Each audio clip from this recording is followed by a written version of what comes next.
part 2 of our series on surviving an active shooting. So Chrissy Russo trained with the experts to find out what you can do if you find yourself in one of these terrifying situations. Get out!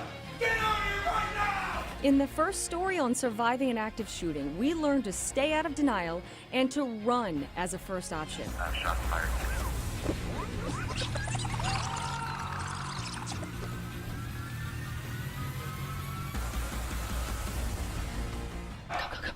This story, we talk about barricading, denying access, hiding, and the difference between cover and concealment. Think about cover as something that would stop a round being fired, right? An engine block, a tree trunk, a block, a concrete wall. Okay, something that will protect you. Not a desk. Probably not a desk.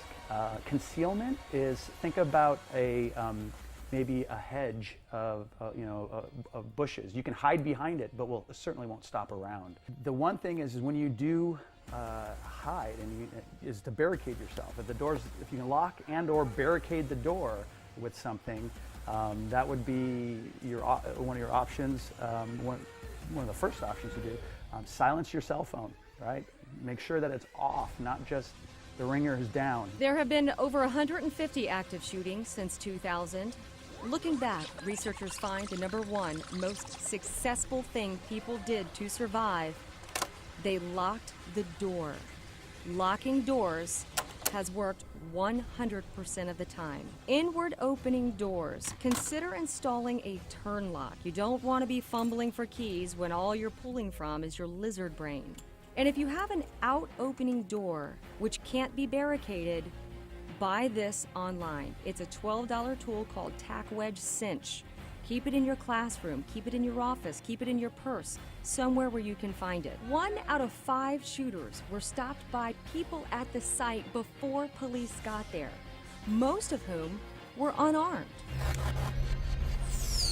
The data clearly show it's possible to defend in these situations even if you are unarmed. In fact, 81% of the time, the defenders, the people defending, had no weapon. 19% of the time, they did. When your life depends on it, and you running is not an option, hiding is definitely over.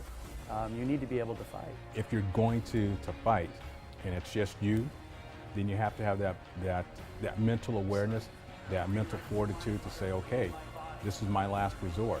So if it's your last resort, you have to understand that this is a fight for your life.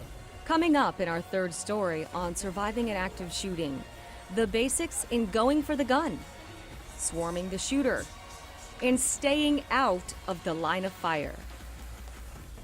Well, part 3 airs tomorrow.